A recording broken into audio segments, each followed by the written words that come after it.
नमस्कार दोस्तों, स्वागत है आप लोगों का हमारे चैनल मैथ्स मेकर में। तो एक बार फिर से आप लोगों के साथ हम जुड़ चुके हैं सभी प्रीवियस ईयर क्वेश्चन लेके। ठीक है, सभी क्वेश्चन बहुत ही इंपॉर्टेंट है। जो भी एग्जाम हुआ है आरआरबी का 2015 से लेके अभी तक, वो सभी का प्रीवियस ईयर हम लोग करने वाले हैं। ठीक है, सभी क्वेश्चन बहुत ही बेहतरीन तरीके का है। कहीं भी किसी प्रकार का कोई भी दिक्कत हो किसी भी प्रश्न में, कमेंट करके जरूर पूछिएगा। देखिए, जो भी एग्जाम हुआ है सभी का प्रीवियस ईयर है, क्योंकि सभी का वैकेंसी आप लोग को पता है कि आ चुका है। ठीक है, तो अलग अलग तैयारी हम लोग को नहीं करना है, सभी का साथ में करना है। ठीक है, अलग अलग प्रीवियस ईयर बनाना, तो ऐसा नहीं है कि आरपीएफ का सिर्फ प्रीवियस ईयर बना लिए तो हो गया। ठीक है, या एएलपी का बना लिए तो हो गया, क्योंकि एनटीपीसी का एएलपी में पूछा जाता है, एएलपी का एनटीपीसी में पूछा जाता है, एक दूसरे का पूछा जाता है। इसलिए हम लोग क्या करते हैं कि सभी का प्रीवियस ईयर करते हैं। और आप लोग का डिमांड है कि क्वेश्चन 5 से बढ़ाया जाए। 6 अभी हम लोग पहले 4 करते थे, अब 6 पे आए। 6 से हम 10 करेंगे बहुत ही जल्द। 10 क्वेश्चन का सीरीज डेली लाएंगे। ठीक है, आप लोग का अगर साथ रहा तो 10 जरूर लाएंगे। ठीक है, अभी हम लोग 6 क्वेश्चन कर रहे हैं डेली, तो आप लोग जरूर करें। और प्रीवियस वीडियो भी जाके देख सकते हैं, वो सभी हमारा प्रीवियस ईयर का ही प्रश्न है। ठीक है, तो पहला क्वेश्चन हमारा क्या है, देखिएगा। अंकित मूल्य पर 20% की छूट देने के बाद, ठीक है, छूट देने के बाद किशोर 12% का लाभ कमाता है, तो अंकित मूल्य क्रय मूल्य से कितने प्रतिशत अधिक है। ठीक है, अंकित मूल्य और क्रय मूल्य का भी डायरेक्ट रिलेशन भी होता है, लेकिन हम लोग वो रिलेशन नहीं देखेंगे। अभी हम लोग थोड़ा सा बेसिक लेके चलते हैं, और जल्दी ही बनेगा। उस बेसिक नहीं बोलेंगे, ट्रिक ही है ये भी। देखिए, मान लेते हैं कि सीपी को वस्तु का कितना है, सीपी हमारा कितना है 100 है। सीपी कितना है 100 है। बोला है अंकित मूल्य पर 20% की छूट देने के बाद, पहले अंकित मूल्य के ही लेके चलना पड़ेगा, क्योंकि अंकित मूल्य पे 20% की छूट दे रहा है। तो कोई वस्तु मानिए, उसका जो अंकित मूल्य है, मार्क प्राइस एमपी जो है वो 100 है। ठीक है, और इस पे जो हम 20 का छूट देंगे, मतलब एसपी कितना हो जाएगा, 20 का छूट देंगे तो बेचेंगे कितना में, 80 में बेचेंगे। 100 का चीज था, 100 का चीज था, उस पे 20 का छूट दिए, कितना में बेचेंगे हम लोग, 80 में उस चीज को बेचेंगे। कितना में बेचेंगे, 80 में बेचेंगे। ठीक है, आगे देख लेते हैं। आगे बोला है छूट देने के बाद किशोर 12% का लाभ कमाता है। छूट देने के बाद भी क्या होता है, वो 12% का लाभ कमा लेता है। ठीक है, छूट देने के बाद भी ये 12% का लाभ कमा रहा है। इसका मतलब मानिए अगर सीपी भी यहाँ लिख देते हैं, अगर सीपी 100 है, ठीक है, तो फिर भी वो 12% का लाभ कमा रहा है। इसका मतलब अगर मानिए सीपी 100 है, तो अब कितना में बेच रहा है, वो 12% का लाभ कमा रहा है, मतलब 112 में बेच रहा है। कितने में बेच रहा है, 112 में बेच रहा है। यहाँ पे अगर 100 एमपी था तो 20% का छूट 80 में बेचा। ठीक है, और यहाँ पे अगर क्रय मूल्य 100 था तो फिर भी उसको 12% का लाभ हो रहा है, मतलब 112 में बेच रहा है। डायरेक्ट यहाँ से यहाँ भी रिलेशन निकालने आप लोग को हम समझाएंगे, लेकिन ये भी ट्रिक समझिए। ये थोड़ा अगर वो भूल जाते हैं रिलेशन, तो ये ट्रिक आप लोगों को काम देने वाला है। ठीक है, तो यहाँ से पहले इसका बराबर कैसे करें, तो पहले क्या करना है कि इतना इतना मान नहीं लिखना है। क्यों, क्योंकि यहाँ पे तो काटेंगे ही ना। तो जैसे क्वेश्चन में दिया है मानिए 20%, तो 20% का फ्रैक्शन वैल्यू कितना होता है, 1/5। देखिए सभी चीज बता दिए। अब आप लोग को और शॉर्ट में ले जा रहे हैं कि कैसे ले जाना है। टाइम लगेगा क्वेश्चन बताने में, लेकिन होगा क्या, आप लोग को सभी चीज आ जाएगा तो एग्जाम में जल्दी से बना सकते। अब कोई चीज अगर 5 का है, तो ठीक है, अंकित मूल्य अगर 5 है, उस पे 20% छूट, मतलब 1 का छूट देंगे। ठीक है, उस पे बेचेंगे कितने में, 4 में। तो यहाँ मानिए 100 अब हम लोग नहीं लिखेंगे, हम लोग ये भी लिख सकते हैं। ऐसे ही मानिए काटेंगे तो वही चीज आएगा। देखिए अभी जो था काटेंगे तो कितना आएगा, ये 5 बार में कटेगा, ये हमारा 4 बार में कटेगा, 5:4। यहाँ भी देखिए हमारा जो इस प्रकार से अगर लिखेंगे तो वही अनुपात आएगा। कोई चीज 5 का है, उस पे 20% छूट, मतलब 1 का छूट, तो कितना में बेचेंगे, 4 में बेचेंगे। सेम उसी प्रकार से यहाँ भी हम लोग क्या करेंगे, 112 को ऐसे नहीं लिखेंगे। 112% का लाभ होता है ना, 12%, तो 12% का फ्रैक्शन वैल्यू कितना हो जाएगा, तो 12% का देखिए फ्रैक्शन वैल्यू निकालते से 12 है, 12 फ्रैक्शन वैल्यू मतलब 100/100, तो काटेंगे तो कितना हो जाएगा, 3/25। ये हमारा फ्रैक्शन वैल्यू होता है। ठीक है, उसी प्रकार से इसका भी अभी निकाले। अब कोई चीज अगर 25 का है, कोई चीज समझिएगा 25 का है, तो उस पर 12% लाभ लेंगे, मतलब 28 में बेचेंगे, 3 का लाभ लेंगे। तो 25 का चीज है, 3 का लाभ लेंगे, मतलब कितना में बेचेंगे उस चीज को, 28 में बेचेंगे, तभी तो 3 का लाभ लेंगे। ये देखिए अब आसान हो गया। अभी क्या है हमारा, ये सेम नहीं है, एसपी यहाँ पे 4 अनुपात में है और वही एसपी जो यहाँ पे है 28 अनुपात में है, ये तो गलत है। तो अनुपात सेम करने के लिए क्या करना, ये 28 है तो इसको भी 28 ही बना देते हैं, 28 बन गया। लेकिन बनाने के कारण ये दोनों का अनुपात 5 अनुपात तो 4 ही होना चाहिए, इसीलिए क्या करेंगे इसमें भी हम लोग गुना कर देंगे। अब जो रेशियो आ गया हमारा 7 पचे 35 अनुपात 7 चौके 28 अनुपात यहाँ पे हमारा आ गया 25, कितना, ये तीनों जो हमारा आया अनुपात निकल गया। क्वेश्चन में पूछा क्या है कि अंकित मूल्य जो है क्रय मूल्य से कितने प्रतिशत अधिक है। तो अंकित मूल्य कितना अधिक है, यहाँ देखिए अंकित मूल्य अधिक कितना है, 10 अधिक है, कितना अधिक है, 10 अधिक है। ठीक है, क्वेश्चन में पूछा है किससे, क्रय मूल्य से, तो क्रय मूल्य कितना है, तो क्रय मूल्य तो 25 है। ठीक है, परसेंटेज बोला है निकालने कितना परसेंट अधिक है, तो 100 से कर देंगे गुना। जब इसको हम लोग काटेंगे यहाँ से तो 25 चौके 100 कितना अधिक है, तो ये हमारा आ जाएगा, देखिए इसका हम लोग निकाल रहे हैं यहाँ पर का मान, तो हम लोग यहीं पे लिखते हैं। ठीक है, कितना अधिक है, जब इसको काटेंगे 10 चौके 40 मतलब 40% अधिक है, कितना अधिक है, 40% अधिक है, मतलब 40% कितना अधिक है, कितने प्रतिशत, तो 40% अधिक है। ये हमारा हो गया इस प्रकार से, लेकिन थोड़ा सा टाइम लगा। लेकिन अब हम लोग ऐसा तरीका देखेंगे कि जिसमें कि हम लोग को क्या हो, टाइम नहीं लगे, क्या हो, जिसमें टाइम हम लोग को नहीं लगे, क्योंकि डायरेक्ट रिलेशन अभी आप लोग को समझाते, ये हुआ डायरेक्ट रिलेशन नहीं हुआ, ये तीनों में थोड़ा सा रिलेशन करना पड़ा, टाइम नहीं लगेगा। ये भी तरीका बहुत ही बेहतरीन है, उम्मीद करते हैं आप लोग को ये तरीका भी समझ में आया होगा और एग्जाम में यही तरीका आप लोग को काम भी देगा। लेकिन हम आप लोग को डायरेक्ट दोनों में रिलेशन निकाल के सिखाते हैं। एग्जाम में मानिए आप लोग को आ गया तो उस प्रकार से नहीं बना, डायरेक्ट अगर याद रखते हैं तो आप लोग डायरेक्ट रिलेशन भी लगा के क्वेश्चन फाइंड आउट कर सकते हैं इसका आंसर। ठीक है, डायरेक्ट रिलेशन किसमें वो बोल रहे हैं, सी एमपी है ना,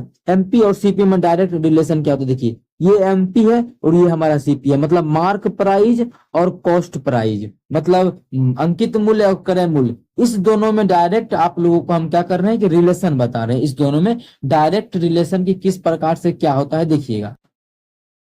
हाँ, तो इसका रिलेशन क्या होता है देखिए, काफी लंबा टाइम लग रहा है क्योंकि एक तरीका तो बता ही दिया आप लोगों को। अब डायरेक्ट अगर आंसर डायरेक्ट निकालना है कि इससे देखिए, इससे क्या हो, सेलिंग प्राइस भी पता कर सकते हैं इस तरीका से। अगर माने कुछ सेलिंग प्राइस के बीच रिलेशन बोलेगा तो ये तरीका बना सकते हैं। लेकिन बहुत बच्चा को होता है कि नहीं, ये आप इतना लॉन्ग बताते हैं, क्यों बताते हैं, तो उसका आप लोग को हम बता रहे हैं ये तरीका कि यहाँ पे आप लोग उस प्रकार से डायरेक्ट कैसे इस दोनों के बीच रिलेशन निकाल सकते हैं। क्या चीज बोले, डायरेक्ट कैसे इस दोनों के बीच रिलेशन निकालिएगा। तो देखिए ये एमपी है तो करना क्या है, 100 में, अब 100 में क्या होगा बताते हैं, और यहां भी लिखना है 100 में, आगे क्या होगा, एमपी का मान अभी समझने के लिए अधिक होता है तो एकरा में जोड़ेंगे और सीपी के लिए अभी घटा दें। ठीक है, याद रखना है घटा दें। क्यों घटाएंगे, क्योंकि अगर लाभ हो रहा है तो घटा देंगे, अगर हानि हो रहा होता तो जोड़ देते।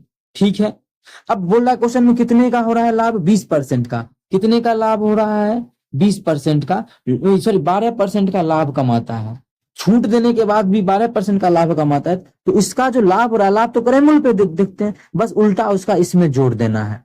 अब छूट कितना का दे रहा है, छूट 20% का दे रहा है, उसका वाला जो छूट है, छूट तो मार्क प्राइस पर देते हैं, इसका वाला जो छूट है वो यहाँ पे क्या करेंगे, घटा देंगे। यहाँ पे छूट 20% है तो 20 क्या करेंगे, घटा देंगे।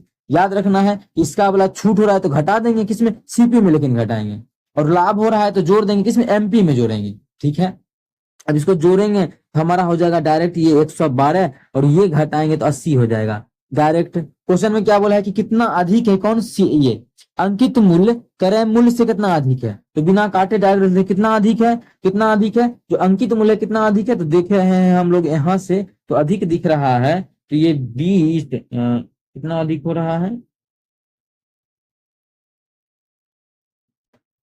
कितना अधिक है, ये 80 है, एक मिनट हम कलर चेंज करते हैं, ये 80 है और ये कितना है, 112 है, तो अधिक कितना है, तो अधिक जो हमारा है, अधिक जो है कितना अधिक है, 32 अधिक है ना। तो क्वेश्चन पूछा है कितना परसेंट अधिक है, किससे, क्रय मूल्य से, तो है तो 32 अधिक, लेकिन किससे पूछा है, क्रय मूल्य से, बटा क्या करेंगे, बटा हम 80 करेंगे क्योंकि क्रय मूल्य से पूछा है, और परसेंटेज निकालना है तो 100 से कर देंगे गुना, यहाँ से काट देंगे, 16 से काटेंगे, 16 दूना 32, काटेंगे 16 5 80, 5 से काटेंगे तो 5 दूना 10 और 0 दोनों को गुना करेंगे तो 5 चौके 40%, कितना आ जाएगा, 40%। देखिए बहुत ही बेहतरीन तरीका है, ये रिलेशन आप लोग को याद रखना है, तो डायरेक्ट आप लोग सेकंडों में इसका आंसर निकाल सकते हैं, ये अगर रिलेशन आप लोग को याद है। यूट्यूब पे बिल्कुल आप देखिए मोस्ट एक्सपेक्टेड प्रश्न आप लोग को करवाया जाता है, ये वो, उस पर ध्यान नहीं देना है, प्रीवियस ईयर लगाना है। प्रीवियस ईयर लगाना है आप लोग को, बहुत ही बेहतरीन तरीके से क्वेश्चन, सारा क्वेश्चन बनेगा। उम्मीद करते हैं समझ में आया होगा। चलिए अगला क्वेश्चन, टाइम लगा लेकिन दोनों तरीका बताए। अगर रिलेशन इसमें भी कोई पूछ दे तो ये भी रिलेशन लगा सकते हैं, डायरेक्ट यही दोनों के बीच कोई पूछे तो ये क्वेश्चन बना सकते हैं। चलिए अगला क्वेश्चन कर लेते हैं, क्वेश्चन नंबर 2। देखिएगा क्वेश्चन नंबर 2 हमारा 2 नंबर क्वेश्चन क्या है, त्रिभुज एबीसी में, त्रिभुज एबीसी है, कौन सा त्रिभुज है, एबीसी। हम लोग त्रिभुज ड्रॉ कर लेते हैं, ये त्रिभुज का बात किया है, ये त्रिभुज एबीसी में, ठीक है। त्रिभुज एबीसी में, त्रिभुज एबीसी त्रिभुज पी क्यू आर के समान है, दोनों समान त्रिभुज है। त्रिभुज एबीसी और त्रिभुज पी क्यू आर ये दोनों समान त्रिभुज है। हम भी क्या करेंगे, समान त्रिभुज लेंगे, सेम इसके जैसा एक और ले लेते हैं। हाँ हो गया, बोला है क्या, दोनों त्रिभुज क्या है, सेम है। इसको छोटा कर लेते हैं, दोनों त्रिभुज क्या है, समान है, मतलब समरूप है। ये है हमारा ए बी और सी, और इधर क्या दिया है, इसके बारे में जो बोला है वो पी क्यू आर बोला है। कितना बोला है, पी क्यू और आर, ये त्रिभुज है। आगे इसमें क्या बोला है, यदि ए बी बराबर 5 सेंटीमीटर, ए बी कितना है, ये जो हमारा है 5 सेंटीमीटर, और पी क्यू जो पी क्यू कहाँ यहाँ पे है, ये 3 सेंटीमीटर है, ठीक है। तो पूछा है एरिया, क्या पूछा है, एरिया, तो किसका, एरिया ऑफ त्रिभुज A B C, area of त्रिभुज ए बी सी बटा एरिया ऑफ त्रिभुज पी क्यू आर, ये हम लोग से पूछा है। एरिया ऑफ त्रिभुज एबीसी, एरिया ऑफ त्रिभुज एबीसी बटा एरिया ऑफ त्रिभुज पी क्यू आर, हमसे ये पूछा गया है, ठीक है। अब आप लोग अगर त्रिभुज, दोनों त्रिभुज क्या है, समरूप है, यहाँ पे बोला गया है समान है, मतलब समरूप का ही बात किया हुआ। समरूप त्रिभुज में क्या होता है, एरिया जो होता है वो जो साइड होता है, जो एक दूसरे के संगत साइड होता है, उसके वर्ग के बराबर होता है। मतलब ए बी का वर्ग, त्रिभुज एबीसी में ए बी का वर्ग बटा, अगर इधर का इस ए बी लिए हैं तो इसका भी हम लोग क्या लेंगे, पी क्यू ही लेंगे। अगर इधर का ए सी लेते तो इधर का पी आर लेते, ठीक है। इसी प्रकार से यहाँ दिया भी गया है, ऐसे यहाँ भी देख सकते हैं, ए बी है यहाँ पी क्यू है, ये भी पकड़ सकते हैं, ए बी स्क्वायर बटा P Q square. A B का मान पता है कितना है, 5, तो 5 का स्क्वायर कितना हो जाएगा, 25 बटा 3 का स्क्वायर 9, मतलब 25 बटा 9 हो जाएगा हमारा बिल्कुल करेक्ट आंसर। कौन से ऑप्शन में है, ऑप्शन डी में है। अगर दोनों त्रिभुज समरूप हो तो ये कॉन्सेप्ट होता है, अगर दोनों त्रिभुज क्या हो, समरूप हो, ये हमारा बिल्कुल होता है, आप लोग को ध्यान में रखना है, ठीक है। ये हमारा होता है अगर दोनों त्रिभुज क्या हो, दोनों त्रिभुज हमारा समरूप हो, तब ऐसा होता है। तो उम्मीद करते हैं आप लोग को समझ में आ गया होगा। कहीं भी किसी प्रकार का कोई भी दिक्कत हो किसी भी प्रश्न में, कमेंट करके जरूर पूछें। ये आपका अपना चैनल है मैथ्स मेकर। अगर अच्छा लगता है, क्वेश्चन समझ में आता है, अपने सभी दोस्तों के साथ इस वीडियो को ज्यादा से ज्यादा शेयर करें। क्या क्वेश्चन देखिए, पी क्यू आर मिलकर एक काम को 4 दिनों में कर सकता है। पी क्यू आर का बात किया है, कौन है, पी है प्लस क्यू है और प्लस आर, तीनों मिलके जो है एक काम को 4 दिनों में कर सकता है। कितने दिनों में, 4 दिनों में। आगे बोला है पी तथा क्यू अकेले उसी कार्य को क्रमशः 8 तथा 12 दिनों में कर सकता है। अगर इसी काम को पी और क्यू से करवाना है तो वही काम ये 12 दिनों में कर सकता है, ठीक है। बताइए आर अकेला उसी काम को कितने दिनों में करेगा। तो हमसे पूछा जा रहा है कि अगर आर को अकेले लगा देंगे काम करने में तो वह काम हमारा कितने दिनों में समाप्त हो जाएगा। देखिए ऐसा तो नहीं सबका आंसर टिक करते चल जाए, आप लोग को समझाना है। इस क्वेश्चन का भी हम आंसर 25 बटा 3 9 टिक कर सकते थे, क्यों समझाए। बहुत विद्यार्थी का कहना है टाइम लगाते हैं, देखिए यहाँ समझाने में टाइम लगेगा क्योंकि हम समझा रहे हैं। यहाँ तो पेपर नहीं सॉल्व कर रहे हैं 3 9 25 आंसर ये हमारा हो जाएगा, इसी प्रकार से बनाते निकल जाएंगे, नहीं समझाना है। चाहे इसी क्वेश्चन में कितना टाइम दिए, 2 तरीका बताया आप लोग को, होता तो हम सिर्फ ये बता के निकल जाते, 40% आंसर आ जाता, ठीक है। उस प्रकार से नहीं करना है, आप लोग कमेंट भी सोच समझ के किया करें, ठीक है। जहां भी डाउट हो जरूर पूछे, ठीक है। लेकिन एक तरीका होता है क्वेश्चन भी करने का या फिर कुछ लिखने का। चलिए हम लोग करते हैं अगला क्वेश्चन। हमारा ये क्वेश्चन हम कर रहे थे ना, हाँ आर का बताना है। तो सबसे पहले हम लोग करेंगे क्या, टोटल वर्क निकालेंगे। तो एलसीएम मेथड से हम लोग टोटल वर्क क्या निकालते हैं, इस दोनों का एलसीएम। 4 और 12 का एलसीएम सिंपल सा हमारा क्या हो जाएगा, 12 हो जाएगा, ठीक है, हो गया।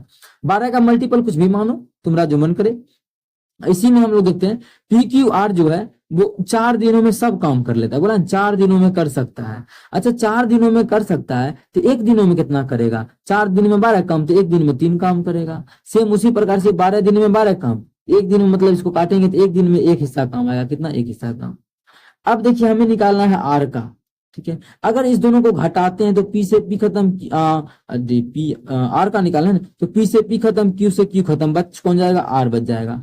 ठीक है। अब देखिए तीनों मिलके करता था तीन काम एक दिन में, और ये दोनों मिलके पी क्यू मिलके अब एक काम करता था। इसका मतलब जो बचा हुआ आर है वो एक दिन में 2 काम करता होगा, ताकि देखिए तीनों मिलकर 3 काम करता है, ये दोनों मिलकर एक काम करता है, मतलब जो तीसरा बचा हुआ है वो 2 काम, मतलब आर जो है एक दिन में 2 हिस्सा काम करता है। और टोटल काम है कितना, टोटल काम हमारा 12 हिस्सा काम है, और एक दिन में ये 2 काम करता है, तो टोटल काम करने में कितना दिन लेगा, ये 6 दिन का समय लेगा। मतलब आर जो है उस काम को कितना दिनों में कर देगा, 6 दिनों में कर देगा। ठीक है, कितना दिनों में कर देगा, 6 दिनों में कर देगा। अब हम लोग का ये हमारा बिल्कुल करेक्ट आंसर हो जाएगा। ठीक है, ऑप्शन ही नहीं है, क्वेश्चन सही लिखे है ना, 4 दिनों में कर सकता है। पी और क्यू अकेला उसी कार्य को 8, अरे पी क्यू का अलग अलग दिया है, पी करता है 8 दिन में और क्यू करता है 12 दिन में, तो आर का निकालना है। ये हमारा जो क्वेश्चन बना है एक अलग तरीका का क्वेश्चन बना, हम इस प्रकार का बनाए कि तीनों मिलके एक काम को 4 दिनों में करता है, और ये दोनों मिलके एक काम को 12 दिनों में करता है। इस प्रकार का हम बना लिए, हम क्वेश्चन को पूरे सही से नहीं देख पाए, दोनों का अलग अलग दिया है। तो देखिए ये भी तरीका आप लोग एक क्वेश्चन ये भी समझ में आ गया होगा, और जो क्वेश्चन किताब में वो भी समझ लेते हैं। एक तो ये क्वेश्चन न्यू भी समझ गया आप लोग, एक्स्ट्रा क्वेश्चन 7 क्वेश्चन इस वीडियो का हो गया। ठीक है, तो ये भी क्वेश्चन आप लोग का एग्जाम में आएगा तो बना सकते हैं। ठीक है, अब हम लोग चलिए कर लेते हैं क्वेश्चन। क्वेश्चन बोला है देखिए पी प्लस क्यू, और आसान दे दिया है, पी क्यू और आर जो है उस काम को 4 दिनों में करता है। अब पी जो है अकेले अगर पी को लगाते हैं तो यही काम 8 दिनों में करता है। पी कितने दिनों में करता है, 8 दिनों में करता है। अगर आर को लगाते हैं, पी का नहीं, आर को नहीं, क्यू को अगर लगाते हैं तो यही काम जो हमारा है 12 दिनों में करता है। ये हमको दिया गया है। तो क्वेश्चन में पूछा है कि आर, तो पी का पता है, क्यू का पता है, बचल का कौन है, आर, आर का ही तो निकालना है, चलिए निकाल लेते हैं। वो भी तरीका समझ में आ गया, वो भी क्वेश्चन, वो अलग क्वेश्चन बन गया था। इस क्या करेंगे, टोटल काम निकालने के तीनों का एलसीएम लेंगे, तो एलसीएम हमारा 24 आ जाएगा। सेम उसी प्रकार से ये 4 दिन में सब काम कर लेता है, मतलब एक दिन में कितना काम करता होगा, 4 6 24, 6 काम करता होगा। ये एक दिन में 3 काम, और ये एक दिन में 2 काम करता होगा। इतना में कोई किसी प्रकार का दिक्कत नहीं होगा। हमें किसका निकालना है, आर का निकालना है, आर का निकालना है। तो आर का कैसे निकलेगा हिस्सा, आर का जो निकालेंगे तो पी का हटा देंगे, क्यू का काम हटा देंगे, तो टोटल काम 6 है, उसमें से 3 2 5 काम किसका है, पी क्यू का है, तो 5 काम हटा देंगे, तो 6 तो काम टोटल था, पी क्यू का काम हटा देंगे तो आर का काम बचेगा। पी क्यू का एक दिन का 5 हिस्सा काम है, तो बचेगा कितना, 1 काम बचेगा। ये जो 1 काम बचा वो किसका काम बचा, आर का काम बचा। मतलब आर जो है एक दिन में 1 काम करेगा, और टोटल काम है कितना, टोटल काम जो है वो 24 काम है। कितना काम है टोटल, 24 काम है। टोटल काम है 24, और ये एक दिन में 1 काम करता है, तो 24 काम करने में कितना समय लेगा, 24 दिन का समय लेगा। कितना समय, 24 दिन। तो 24 दिन इस क्वेश्चन का हमारा बिल्कुल करेक्ट आंसर हो जाएगा। कौन सा ऑप्शन, 24 हमारा किस ऑप्शन में है, तो ऑप्शन डी में है, तो ऑप्शन डी हमारा बिल्कुल करेक्ट आंसर हो जाएगा। ठीक है, उम्मीद करते हैं दोस्तों समझ में आ गया होगा। कहीं भी किसी प्रकार का कोई भी दिक्कत हो किसी भी प्रश्न में कमेंट करके जरूर पूछिए। ये आपका अपना चैनल है मैथ्स मेकर। चलिए अगला क्वेश्चन कर लेते हैं। क्वेश्चन नंबर देखिएगा, हमारा क्वेश्चन नंबर 4 है। क्या, 5 क्रमागत संख्याओं का औसत 100 है, तो सबसे बड़ी तथा सबसे छोटी संख्याओं के वर्गों का अंतर बताना है। अब देखिए औसत बोला है तो डायरेक्ट इसका आंसर टिक करें, नहीं, समझाना है। बार बार हम बोल रहे हैं, कमेंट एक लगा क्या था, इसलिए हम बार बार बोल रहे हैं। ठीक है, क्वेश्चन में जो बोला है उस पर हम लोग करते हैं। बोला क्या है कि 5 क्रमागत संख्या का औसत दिया है 100। औसत जो होता है वो बीच वाला संख्या होता है। देखिए ट्रिक पे क्वेश्चन को बना रहे हैं, कैसे बना रहे हैं, ट्रिक पे, TRICK, ट्रिक्स। ठीक है, ट्रिक पे बना रहे हैं क्वेश्चन को। क्वेश्चन में क्या बोला है कि 5 गो संख्या है, लगातार संख्या, जब भी लगातार संख्या बोले और जो औसत होता है वो बीच वाला संख्या होता है। तो संख्या क्या है, 1 संख्या, 2 संख्या, 3 संख्या, 4 संख्या, 5 संख्या, यही 5 संख्या है। तो औसत जो होता है बीच वाला संख्या होता है, या माध्य जो होता है वो क्या होता है, हमारा बीच वाला संख्या होता है, चाहे औसत का बात करें या माध्य का बात करें। क्वेश्चन में बात जो किया है वो किसका किया है, औसत का करें। औसत 100 मतलब बीच वाला संख्या 100 है, और सब लगातार संख्या है, मतलब ये हमारा 99 होगा, और ये जो हमारा होगा 98 होगा, ये हमारा 101 होगा, और ये जो हमारा होगा 102 होगा। यही सब संख्या होगा। ये नहीं करना है आप लोग को, पहला संख्या x है, दूसरा संख्या x+1 है, तीसरा हमारा x+ 2 है, लगातार है तो 2 मान लेंगे, और ये हम लोग x+3 मान लेंगे, और ये x+4 मान लेंगे। इस प्रकार से बनाने में बहुत टाइम लगेगा, बिल्कुल फालतू तरीका है, बिल्कुल एग्जाम में नहीं बनाना है। ठीक है, इस प्रकार से बनाइएगा। बोला इसका योग, इसका औसत 5 को संख्या है, सबको जोड़ के 5 से भाग करेंगे तो 100 आएगा, फिर x का मान निकालो, फिर बड़ा संख्या निकालो, छोटा संख्या। तो इस प्रकार से हम नहीं बोल रहे हैं बनाने, लेकिन बता दिए कि सारा बच्चा कैसे बनाता है। ठीक है, इस सभी से बाहर निकलना है हम लोगों को। ठीक है, तो पता चल गया सभी संख्या डायरेक्ट डायरेक्ट देखिए संख्या निकल गया बिना एक्स वाई माने। क्वेश्चन में बोला है सबसे बड़ी संख्या और सबसे छोटी संख्या का अंतर। तो सबसे बड़ी संख्या हमारा क्या है 102 है इसका, और वर्गों का अंतर इसका स्क्वायर, माइनस सबसे छोटी संख्या क्या है 98 इसका स्क्वायर। क्वेश्चन में पूछा है क्या होगा, सबसे बड़ी और सबसे छोटी संख्याओं का अंतर पूछा है, तो हम निकाल लेंगे इसका अंतर क्या होगा क्वेश्चन में। एक मिनट इसको हम थोड़ा सा करेंगे, ठीक है, यही हमको अंतर निकालना है। तो क्या आप 102 का स्क्वायर करें, जबकि आसान है 102 का स्क्वायर करना, तो 102 का फिर भी आसान नहीं करेंगे हम लोग, बैठाएंगे इसको ए स्क्वायर और माइनस बी स्क्वायर पे। ए स्क्वायर माइनस बी स्क्वायर पे क्या होता है ए प्लस बी इंटू ए माइनस बी।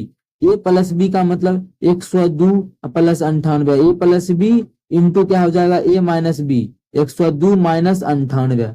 जब इसको करेंगे तो हमारा हो जाएगा ये 200, और गुना जब इसको करेंगे घटाएंगे तो आ जाएगा 4, जब गुना करेंगे तो 800 आ जाएगा। कितना आ जाएगा 800। तो मतलब इसका जो सबसे बड़ी संख्या और सबसे छोटी संख्या का अंतर है, वर्गों का अंतर है, वो हमारा 800 है, जो कि हमारा ऑप्शन पहला में है। तो पहला ऑप्शन हमारा बिल्कुल करेक्ट आंसर हो जाएगा। कौन सा ऑप्शन, पहला ऑप्शन। उम्मीद करते हैं दोस्तों समझ में आ गया होगा। कहीं भी किसी प्रकार का कोई भी दिक्कत है किसी भी क्वेश्चन में कमेंट करके पूछ सकते हैं। ये आपका अपना चैनल है मैथ्स मेकर। अगर अच्छा लगता है, क्वेश्चन समझ में आता है, तो अपने सभी दोस्तों के साथ इस वीडियो को ज्यादा से ज्यादा शेयर करें। अगर आप लोग चैनल पे नए हैं तो हमारे चैनल मैथ्स मेकर को सब्सक्राइब कर लें, ठीक है, हमारे चैनल मैथ्स मेकर को सब्सक्राइब करें। चलिए हम लोग कर लेते हैं क्वेश्चन नंबर अगला। क्वेश्चन नंबर 5 क्या है, निम्नलिखित तालिका परीक्षा में भाग लेने वाले के परिणाम दर्शाती है। कक्षा में जो भाग लेने वाला विद्यार्थी है उसी का परिणाम दिया गया है।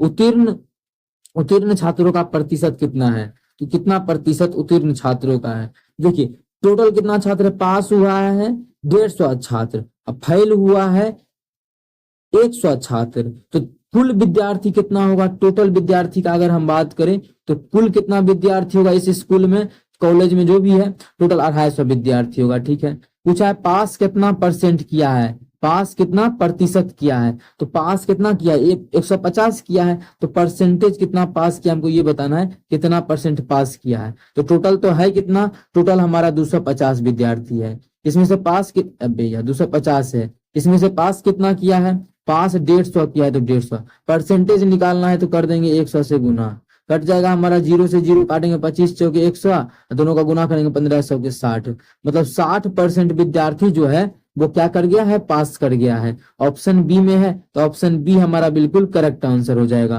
कौन सा ऑप्शन, ऑप्शन बी। उम्मीद करते हैं समझ में आ गया होगा। चलिए अगला क्वेश्चन कर लेते हैं, क्वेश्चन नंबर 6। देखिएगा क्वेश्चन नंबर 6 क्या है, एक 125 मीटर लंबी मेट्रो ट्रेन एक 75 मीटर लंबे स्टेशन को 10 सेकंड में पार करती है, तो ट्रेन का गति ज्ञात करना है। अब देखिए क्या बोला है कि एक स्टेशन है, मानिए ये क्या है, स्टेशन है, ये स्टेशन है, मानिए ये हमारा स्टेशन है, ये क्या है, स्टेशन है, ठीक है। मेट्रो ट्रेन जो है, ये ट्रेन मेट्रो ये कितना देर में पार करता है, ये जो ट्रेन है मेट्रो, मान लेते हैं ये ट्रेन है, कुछ हम समझाना चाह रहे हैं इसीलिए हम क्या किए, ये डायग्राम को बनाए हैं, कुछ समझाना चाह रहे हैं आप लोगों को, ठीक है। 125 मीटर लंबी मेट्रो ट्रेन है, जो मेट्रो ट्रेन है वो हमारा कितना लंबा है, 125 मीटर लंबा है, ठीक है। और स्टेशन का जो लंबाई है वो 75 मीटर लंबा है, स्टेशन है 75 मीटर, इसको 10 सेकंड में पार करता है। अब एक चीज समझिएगा, कब बोलेंगे पार कर गया, मानिए ट्रेन यहाँ से इंटर किया, पूरे ट्रेन चलते चलते चलते चलते चलते पूरे स्टेशन को, स्टेशन यहाँ तक था, पूरे स्टेशन को पार कर लेगा, तब कहेंगे हाँ ट्रेन पार कर गया। मतलब दूरी जो उस समय लेंगे इस पूरा लेंगे, मतलब दूरी जो लेंगे ट्रेन का लंबाई और स्टेशन का लंबाई दोनों लेंगे, ठीक है। जब भी क्वेश्चन इस प्रकार का है तो अब आप लोग को ध्यान रखना है, प्लेटफॉर्म या पुल रहेगा तो पुल का लंबाई दिया रहेगा तो वो भी जोड़ेंगे, तो कुल जो दूरी लेंगे या लंबाई लेंगे, कुल दूरी वो क्या लेंगे अभी समझा दिया आप लोगों को। 125 हमारा क्या है, स्टेशन ट्रेन है, और 75 क्या है, मेट्रो स्टेशन है। टोटल जो लंबाई हो गया वो हमारा 200 मीटर लंबा हो गया, या फिर 200 मीटर क्या बोल सकते हैं इसको, दूरी हो गया। और समय भी दिया हुआ ही है, समय कितना है 10 सेकेंड, समय जो दिया है वो 10 सेकेंड का समय दिया हुआ है। कितने समय का दिया हुआ है, 10 सेकेंड का। अब हमें क्या निकालना है, ट्रेन का गति, गति मतलब चाल, चाल क्या होता है, तो चाल जो हमारा होता है वो दूरी बटा समय होता है। तो दूरी हमारा कितना है 200 है, समय कितना है 100 है, काटेंगे तो कट जाएगा, ये 20 आ जाएगा, 20 मीटर प्रति सेकेंड। लेकिन जो भी ऑप्शन है वो किलोमीटर प्रति घंटा में है, तो मीटर प्रति सेकंड को जब किलोमीटर प्रति घंटा में गुना करते हैं तो 5/18 से गुना करते हैं तो हो जाता है, ठीक है। ये था मीटर प्रति सेकंड, और ये हो गया किलोमीटर प्रति घंटा। किलोमीटर प्रति घंटा में बदलने के लिए 18/5 से गुना कर देते हैं, जब काटेंगे तो 5 चौके 20, 18 चौके 72, मतलब इसी को हम बोल सकते हैं 72 किलोमीटर प्रति घंटा। कितना? 72 किलोमीटर प्रति घंटा हमारा बिल्कुल करेक्ट आंसर हो जाएगा, जो कि किस ऑप्शन में है? ऑप्शन पहला में है। तो पहला ऑप्शन हमारा 72 किलोमीटर प्रति घंटा बिल्कुल करेक्ट आंसर हो जाएगा। कौन सा ऑप्शन? पहला ऑप्शन। उम्मीद करते हैं दोस्तों समझ में आ गया होगा। कहीं भी किसी प्रकार का कोई भी दिक्कत हो किसी भी प्रश्न में, कमेंट करके जरूर पूछिए। ये आपका अपना चैनल है मैथ्स मेकर।